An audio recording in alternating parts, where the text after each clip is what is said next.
여러분은 설교가 무엇이라고 생각하십니까? 이상적인 설교는 어떤 것일까요? 혹 여러분은 이상적인 설교자가 누구라고 생각하십니까? 기본적으로 설교는 말하는 것입니다. 어떤 경우에는 침묵이 말하는 것보다 더 많은 말을 하는 경우도 있지만 설교자는 침묵만 하고 있어서는 안 되지요. 말을 해야 합니다. 소위 말해서 설교는 웅변이라 라고 생각을 할 수 있을지 모르겠습니다. 사람들을 향해서 말을 하고 사람들의 마음을 감동시켜야 하기 때문입니다. 그런데 가면 갈수록 여러분이 설교를 듣기가 점점 힘들어지지는 않습니까? 설교는 너무나 천편일률적인 이야기가 아닙니까? 들어도 늘 그거니까요. 다른 내용이 없지 않습니까? 목사는 자기 나름대로 뭔가 열심히 준비해서 설교를 하는데 듣는 입장에서는 뭐 별 다른 것이 없습니다. 천편일률적이고 뭐 새로운 내용도 없습니다. 듣기 싫은 소리는 이제 설교가 되어 버렸습니다. 그래서 우리가 종종 우리 자녀들도 아마 그런 말을 할 텐데요. 엄마 아빠 설교하지 마. 그러니까 설교는 듣기 싫은 소리라는 그런 정의가 이제 만들어진 것입니다. 설교는 별 내용도 없고 듣기 싫은 것이다. 설교는 잔소리하는 것이다. 이런 생각마저 우리가 하게 되었습니다. 오늘 고린도전서 2장 말씀에 보면 설교가 무엇인지를 우리에게 잘 말씀해주고 있습니다. 오늘 본문을 가지고 설교는 성령의 능력으로 그리스도를 전하는 것이다 라는 주제로 말씀을 전하려고 합니다. 설교가 무엇인가? 설교는 인간의 말이기는 하지만 성령께서 역사하셔서 우리에게 그리스도를 보여주신다. 우리가 그리스도를 받게 하신다. 그리스도를 누리게 하신다 라는 것입니다. 세 가지를 살펴보겠습니다. 첫째는 설교가 무엇이 아닌가라는 것인데요. 설교는 설득하는 말재주가 아닙니다. 둘째로 설교는 그러면 반대로 무엇인가, 설교의 내용이 무엇인가 라는 것인데 그것은 그리스도를 전하는 것입니다. 이 설교에 대해서 우리가 어떤 태도를 가져야 되는가? 우리는 성령께서 역사하시는 설교를 잘 받아야 되겠다 라는 것입니다. 첫째로 설교가 무엇이 아닌가 라는 것을 한번 살펴보겠습니다. 설교는 사람의 마음을 설득해내는 인간의 말재주에 불과한 것이 아닙니다. 사도 바울이 오늘 본문 1절에서 말씀하고 있죠. 형제들아 내가 너희에게 나아가 하나님의 증거를 전할 때에 말과 지혜의 아름다운 것으로 아니하였나니. 내가 여러분에게 가서 설교할 때에 말로 또 지혜의 그 아름다운 것으로 하지 아니했다. 여기 말과 지혜의 아름다운 것은 한마디로 표현하면 당시에 유행하던 수사학입니다. 수사술입니다. 헬라 사회는 자유인, 종이 아니라 자유인이 익혀야 할 기본적인 학문, 공부를 삼학이라고 불렀습니다. 세 가지를 기본적으로 익혀야 된다. 첫째가 문법입니다. 둘째가 논리학입니다.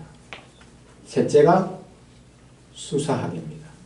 수사학이라는 것은 말하는 것이죠.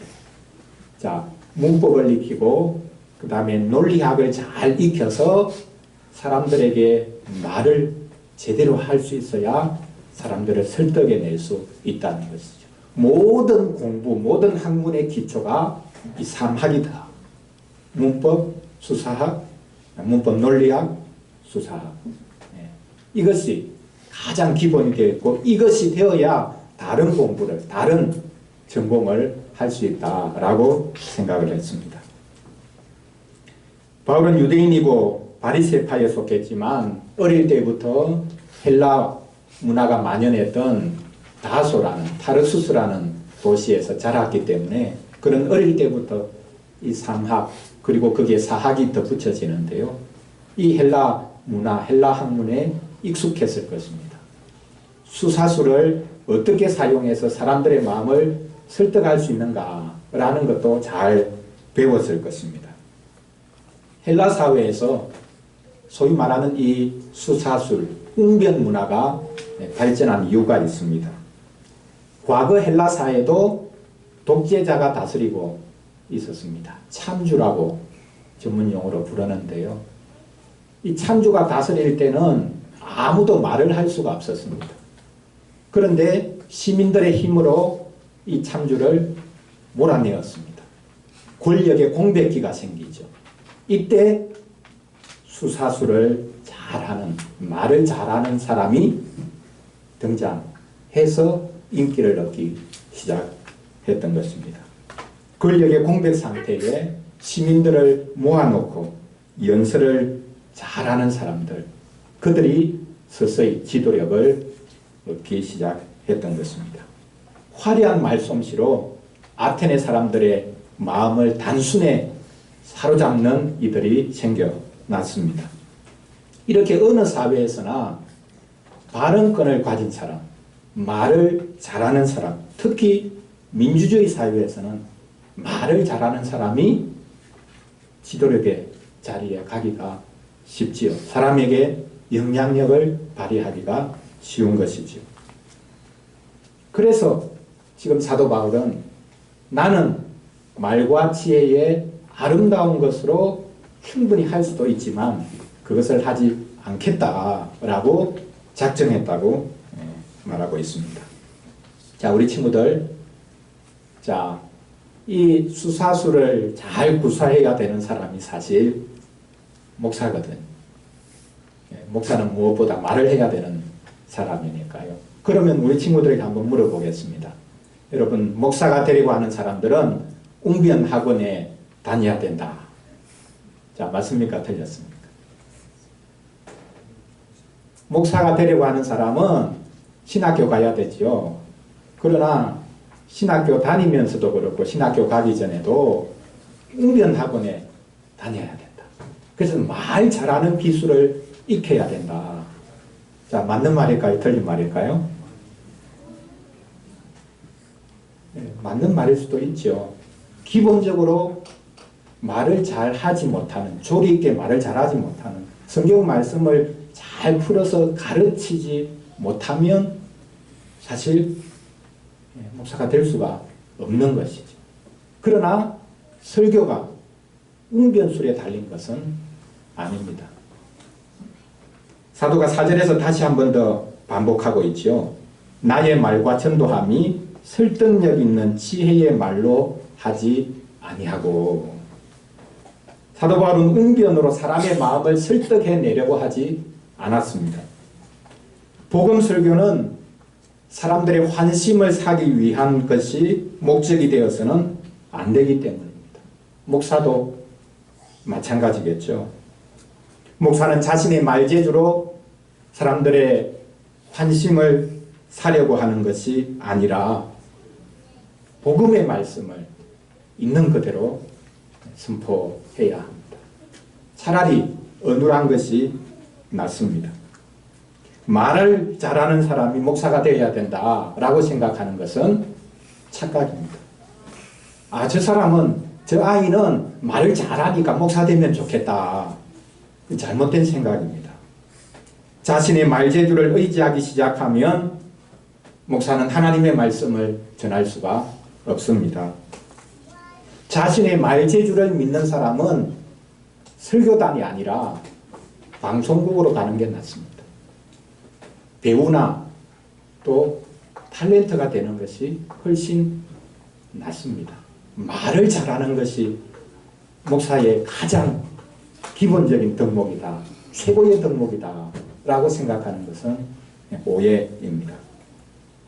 설교가 무엇인가 설교라는 것에 대한 고전적인 정의가 있는데요. 설교는 하나님의 말씀의 공적인 선포다 라고 일반적으로 정의를 하고 있습니다. 자, 여기 선포라는 말이 있죠.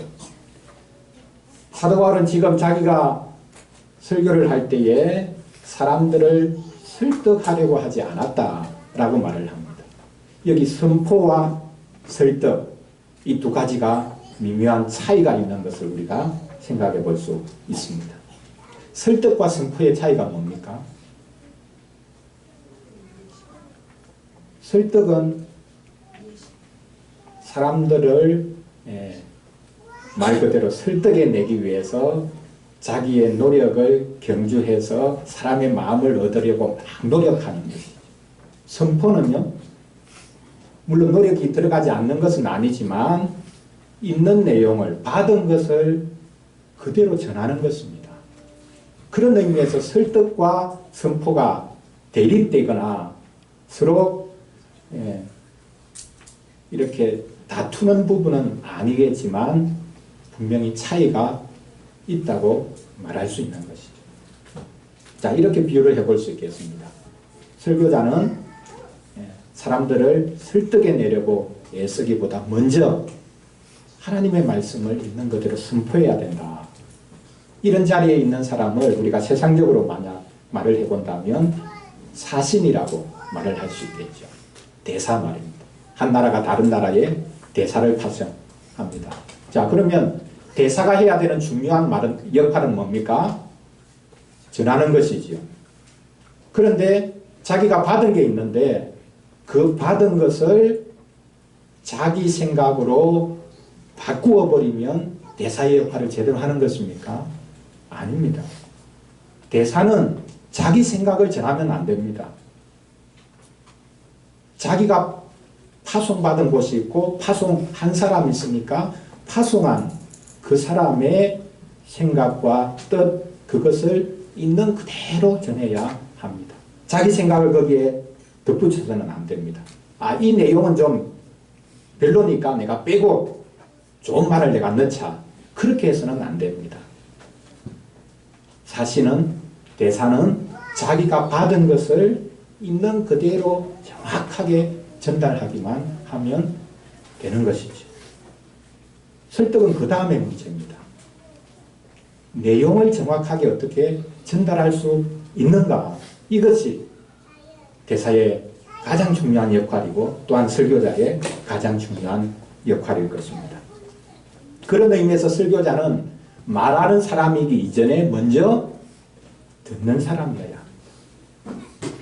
자신이 먼저 하나님의 말씀을 잘 듣지 않고서는 제대로 말할 수가 없습니다. 자신이 먼저 하나님으로부터 받은 것이 없이는 전할 수가 없는 것입니다. 설교자는 어떻게 하면 내가 교인들을, 심지어 믿지 않는 사람들을 예배 한번 딱 드리고 나면 마음을 싹 사로잡을 수 있도록 내가 설교할까?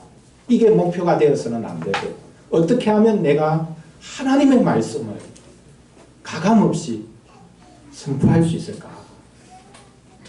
내가 먼저 하나님의 말씀을 잘 듣고 내가 먼저 하나님으로부터 받아서 이것을 고스란히 하나님의 백성들에게, 이 세상 사람들에게 내가 잘 전할 수 있으면 좋겠다. 이것이 그의 간절한 소망이 되어야 하는 것입니다. 자, 첫째로 설교는 무엇이 아니라고 했습니까? 사람을 설득해내는 인간의 말재주가 아니다. 내가 설교하면 다 된다. 내가 설교하면 사람들의 마음을 사로잡을 수 있다. 나는 응변을 잘하니까 내가 한번 설교하면 사람을 웃길 수도 있고 울릴 수도 있고 사람의 마음을 확 휘어잡을 수 있다. 그렇게 자신만만해하는 사람은 사실 설교자가 되어서는 안 되는 것입니다. 하나님의 말씀을 온전하게 있는 그대로 잘 드러낼 수 있는 사람, 그 사람이 설교자입니다. 자, 그러면 둘째로 설교는 무엇이어야 합니까? 설교는 그리스도를 전하는 것입니다.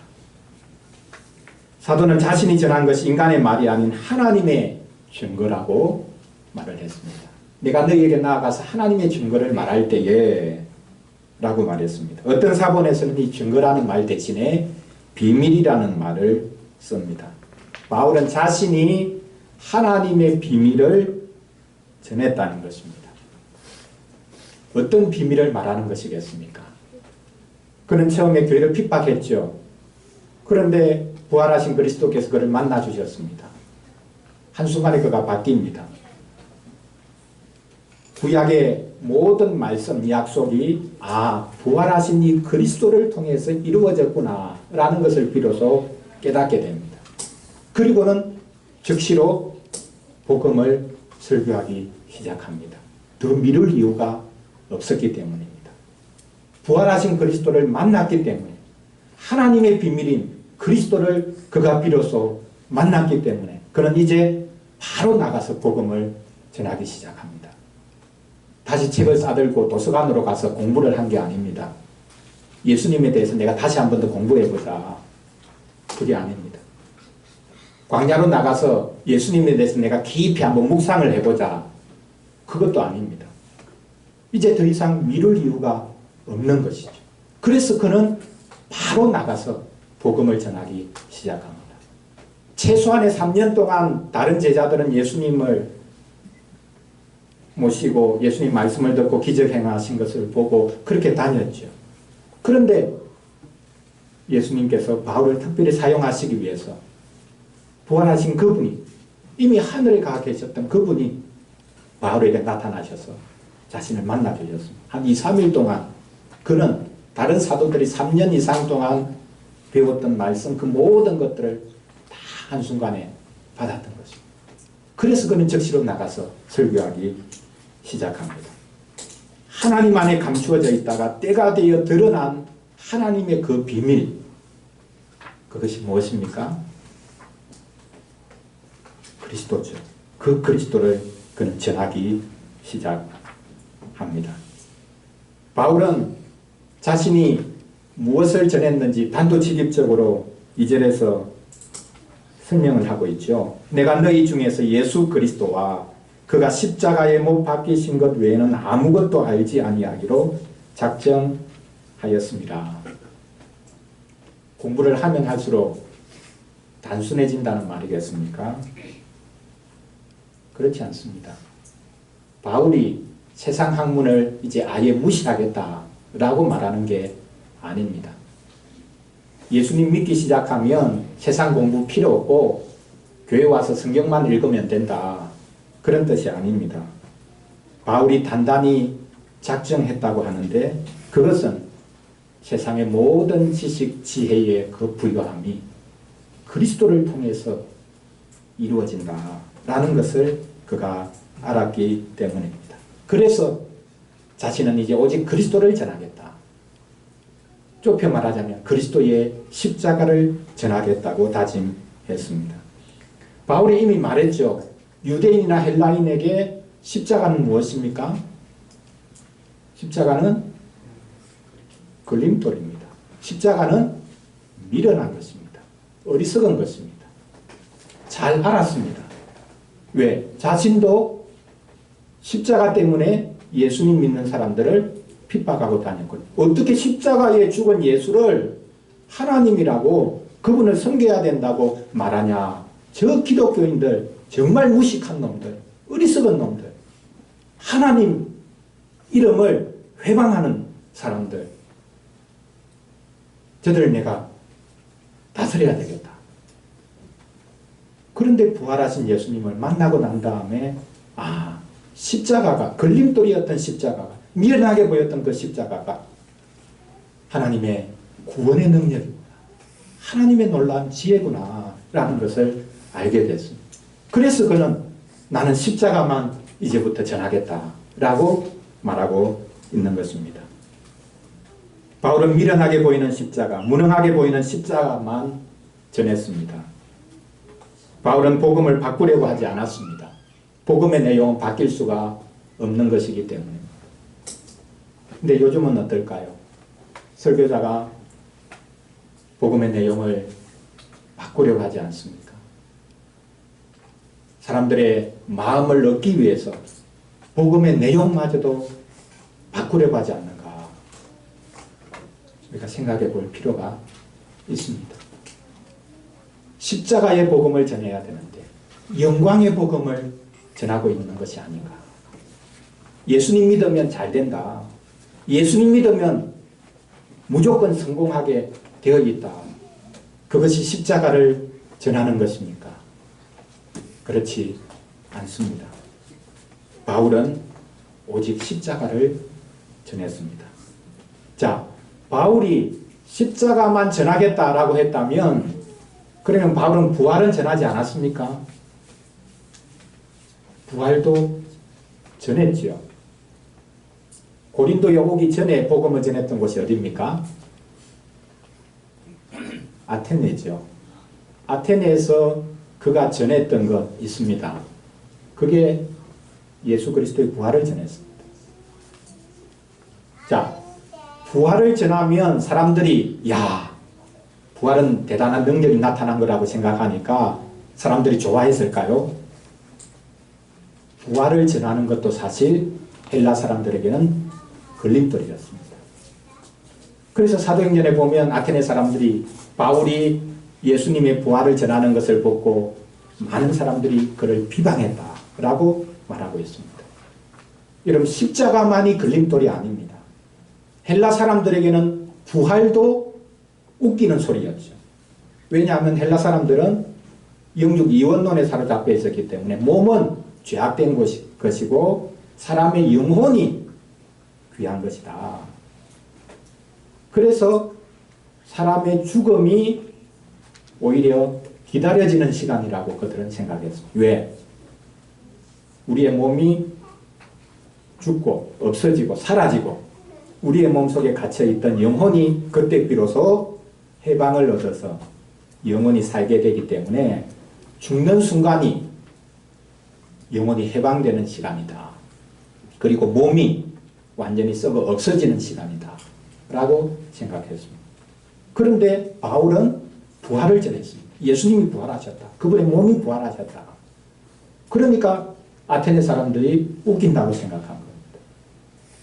자, 부활을 한다면 어떻게 된다는 말입니까? 이 헬라 사람들의 생각에 의해서는 죽는 순간에 영혼이 몸으로부터 빠져나와서 몸이라는 감옥으로부터 빠져나와서 영혼이 불멸하기 시작했는데 몸이 부활하면 어떻게 됩니까?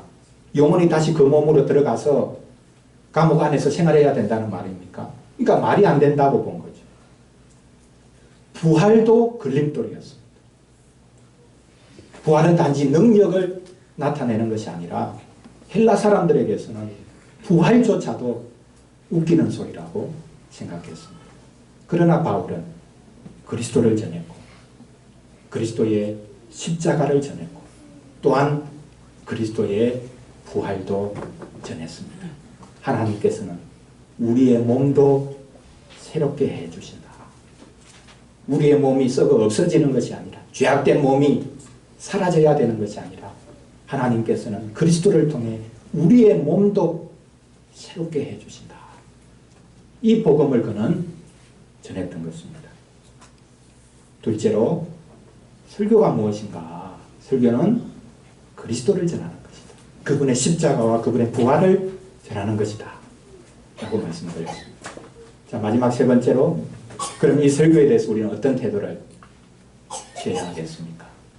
설교는 인간의 말재주가 아니라 성령께서 나타나시는 것인데 능력이 나타나시는 것인데 그 성령이 나타나는 설교를 우리가 잘 받아야 하겠습니다. 오늘 말씀해 보면 사도는 자신이 고린도에 가서 설교를 할 때에 약하고 두려워하고 심히 떨었다고 말을 하고 있습니다. 사도가 왜 고린도에 갈 때에 그가 약하고 두려워하고 심히 떨었다라고 말했겠습니까? 어떤 분들은 이것을 아테네 전도의 실패 관점에서 봅니다. 아테네에서 복음을 전할 때 조금 전에 말했듯이 그리스도의 부활을 전했습니다. 그러나 그 부활을 전하기 전에 헬라 철학자의 말도 하고 막 그렇게 해서 사실 복음을 사도 바울이 아테네에서는 제대로 전한 게 아니라 그리스도의 십자가를 제대로 전한 게 아니라 그 아테네 사람들의 마음을 얻기 위해서 온갖 철학적인 말을 하다 보니까 실패했다는 겁니다. 그래서 실제 아테네 사람들이 많이 예수님 믿지를 못했습니다. 쫓겨나듯이 아테네를 떠났죠. 자괴감에 빠져서 고린도에 도착을 했다는 겁니다. 바로 그것이 지금 사도 바울이 말하고 있는 내가 약하고 두려워하고 힘이 떨었다. 여러분 가운데 있을 때, 여러분에게 복음을 전할 때, 설교할 때 내 상태가 그랬다. 과연 아테네에서 그가 설교를 실패했기 때문에 고린도에 가서 자괴감에 빠져서 이렇게 두려워했던 것일까요? 아테네에서 그는 그리스도의 십자가와 부활을 제대로 전했습니다. 그러나 복음을 제대로 전해도 말씀을 받지 않는 이들이 분명히 있는 것이죠.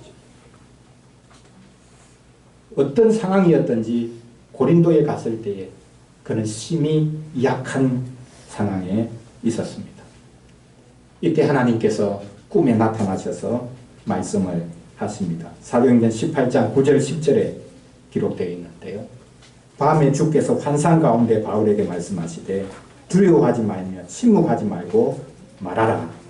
내가 너와 함께 있으며 어떤 사람도 너를 대적하며 해롭게 할 자가 없을 것이니 이는 내 성 중에 이 성 중에 내 백성이 많음이라.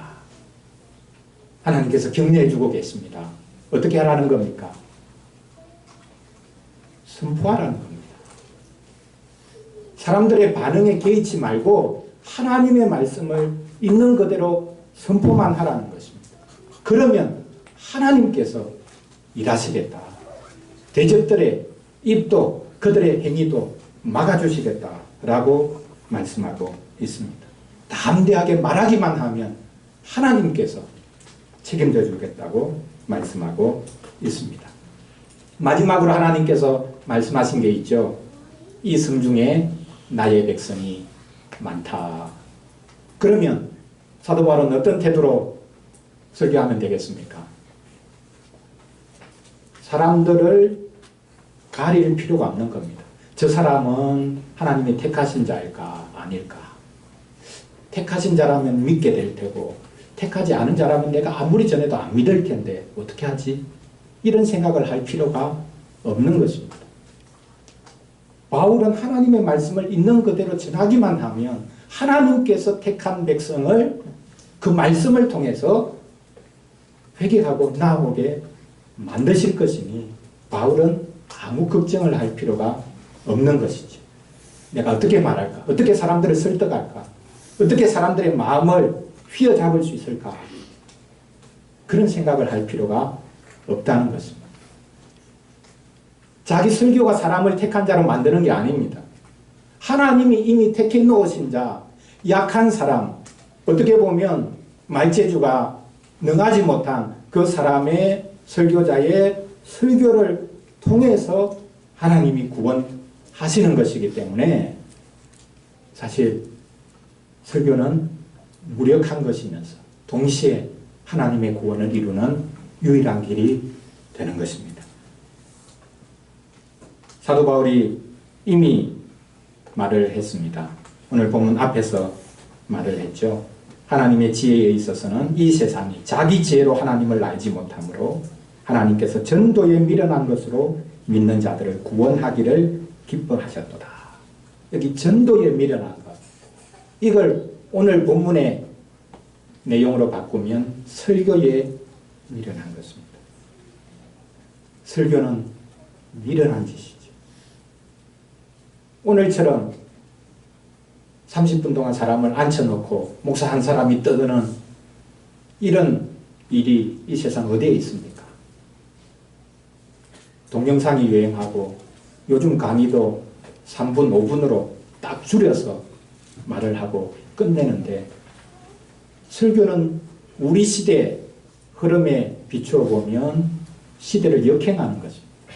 정근대적인 것이죠. 집에서 다 동영상으로 설교를 듣고 그냥 편하게 생활을 할 수도 있는데 왜 굳이 주일날 사람을 모이라고 하냐? 왜 1시간 이상 예배 안에서 꼼짝없이 내가 앉아 있어야 되냐? 그리고 늘 똑같은 설교를 내가 들어야 되냐? 사실 설교는 예배는 미련한 것입니다. 어리석어 보입니다. 그러나 하나님께서 그 예배를 통해 그 설교를 통해 자기 백성을 구원하신다라는 사실입니다. 그래서 목사는 설교에 대한 분명한 확신을 가져야 합니다. 하나님께서 택하신 자기 백성을 구원하시는 유일한 방식이 미련한 설교를 통해서이기 때문이다 라는 확신을 가져야 하는 것입니다. 그렇지 않으면 목사가 무슨 말을 전할 수 있겠습니까? 목사가 어떤 확신으로 매주일마다 뻔뻔하게 설교할 수 있겠습니까? 사도 바울이 바로 이 하나님의 말씀을 듣고는 그가 담대하게 복음을 설교합니다. 그래서 그는 자신의 설교를 성령의 나타나심과 능력이라고 말하고 있습니다. 자신이 말과 지혜의 아름다운 것으로 설교한 것이 아니라 사람들을 설득해내려고 애쓴 것이 아니라 하나님의 말씀을 듣고 담대함을 얻어서 설교에 대한 확신을 얻어서 그가 설교를 했는데 내가 설교를 했는데 나의 설교는 성령의 나타남과 능력의 나타남이다 라고 그가 말하고 있는 것입니다. 어린이를 위한 질문 3번 문장에 있는데요. 그래서 우리는 이 설교, 즉 성령이 나타나는 설교를 우리가 어떻게 해야 되겠습니까? 우리가 간절히 기다려야 하겠습니다. 사모해야 하겠습니다. 성령과 능력이 나타나는 설교를 통해서 우리는 놀라운 확신에 이르게 됩니다. 데살로니가전서 1장 5절에도 말씀하는데요. 사도 바울이 데살로니가에 가서 복음을 전했을 때에 그 데살로니가 교인들이 어떻게 복음을 받았는가 그것을 잘 요약하고 있습니다. 이는 우리 복음이 너희에게 말로만 이른 것이 아니라 또한 능력과 성령과 큰 확신으로 된 것입니다. 설교는 능력이다. 성령의 나타남이다. 그 설교를 들으면 큰 확신을 얻게 된다라는 것입니다. 여러분 설교를 듣고 분명한 확신을 가지게 됩니까? 내가 하나님의 백성이구나. 그 확신을 가질 수 있습니까? 설교를 들으면 들을수록 더 헷갈린다. 목사님 설교를 들으면 들을수록 헷갈려요. 분명하게 말해주세요. 여러분 설교는 큰 확신이라고 말을 했는데 사실 어떤 경우에는요. 설교는 우리의 확신을 흔들어 놓습니다. 나의 인간적인 확신을 흔들어 놓습니다. 설교 듣고 아멘 내가 믿게 됐다. 야 내가 하나님 백성이구나. 그게 사실 전부가 아닙니다. 나의 인간적인 확신을 설교는 흔들어 놓습니다. 확신은 사실 주관적인 거죠. 내 속에서 일어나는 일입니다. 어느 순간에는 확신이 됐는데 다음 순간에는 확신이 사라지죠. 확신은 왔다 갔다 합니다. 생겼다가 없어졌다가 합니다. 내가 나를 확신하는 것이 믿음의 확신이 아니죠. 그런 의미에서 확신과 다른 우리는 확실성을 붙잡아야 합니다. 확신은 내 속에서 일어나는 일이지만 확실성은 내 밖에서 있는 그 무엇이죠. 그리스도가 우리의 확실성입니다. 그래서 우리의 믿음의 확신은 내가 나를 믿는 게 아니라 내 믿음을 믿는 게 아니라 확실성인 그리스도를 붙잡는 것이 믿음이고 그것이 가장 큰 확신이 되는 것입니다. 바로 설교가 그리스도를 보여주기 때문에 큰 확신이 일어나는 것이죠. 믿음이 생겨나게 되는 것이죠. 사랑하는 성도 여러분, 우리 교회 설교가 어떻습니까? 혹시 목사도 나이가 먹어가면서 설교에서 잔소리가 늘어가지 않는가? 제가 10년째 우리 온생명교회에서 설교하고 있는데 설교가 어떻게 바뀌었는지 모르겠습니다. 요즘은 목사님 설교가 잔소리가 늘어가는 것 같아. 나이를 먹으니까 어쩔 수 없지. 그럴까요? 설교가 잔소리가 되어서는 안 됩니다. 설교는 설교자 자신의 소위 말하는 개똥 철학을 선포하는 자리가 돼서는 안 돼요. 자기의 목회적인 꿈을 선포하고 교인을 따라오라고 설득해내는 그런 자리가 되어서는 안 됩니다. 그게 바로 이단들이 하는 거죠. 자기의 생각을 교묘하게 전하는 것, 자기의 꿈을 이루려고 하는 것, 그것이 설교인데 그런 설교는 결코 하나님이 기뻐하시는 설교일 수가 없습니다. 어쨌든 설교자는 자기 말재주와 자기 지혜를 의지해서는 안 됩니다. 인간이 설교하지만 놀랍게도 그 설교는 하나님의 말씀입니다. 설교는 하나님의 증거이고 설교는 그리스도를 전하는 것이고 설교는 성령의 나타남입니다. 그 가운데 그리스도가 계시죠. 그리스도를 선포하면 그 설교가 곧 하나님의 증거가 되는 것이고 그것이 곧 성령의 나타남이 되는 것입니다. 설교야말로 창조의 능력이 있습니다. 설교는 우리에게 없던 믿음을 불러일으키고 생겨나게 해줍니다. 설교 시간에 믿음이 비로소 생기는 것입니다. 원래 우리는 불신자입니다. 한 주간 한번 생각해 보십시오.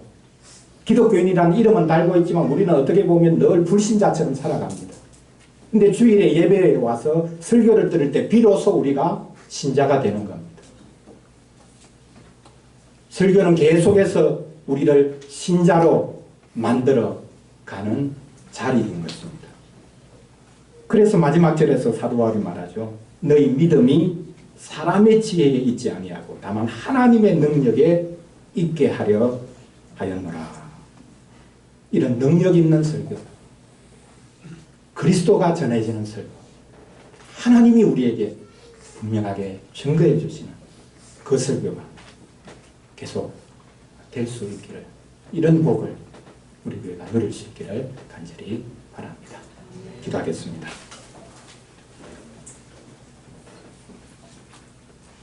하나님 아버지, 우리가 공중에서 들리는 음성이 아니라도 설교를 통해 하나님의 말씀을 들을 수 있으니 감사합니다. 하나님께서는 설교에 미련한 것으로 자기 백성을 구원하기를 기뻐한다 하셨습니다. 별거 없어 보이는 이 설교를 통해서 하나님의 말씀을 계속해서 들려주셔서 이 말씀으로 저희들이 세상의 온갖 소리를 분별하게 하시고 하나님의 뜻을 밝히 알고 살아갈 수 있도록 도와주시옵소서. 성령의 능력으로 하나님의 일하심이 분명하게 설교를 통해서 증거되게 해 주시옵소서. 그리스도의 구속이 밝히 보이도록 도와주시옵소서. 그리하여 주여, 영생의 말씀이 주께 있사오니 우리가 누구에게로 가겠습니까? 라고 말하며 주님을 계속해서 받을 수 있도록 도와주시옵소서. 무슨 일을 하든지 무슨 결정을 하든지 주님이, 그리스도께서 보일 수 있도록 도와주시옵소서. 우리에게 말씀으로 찾아오신 우리 주 예수 그리스도의 이름으로 기도합니다. 아멘.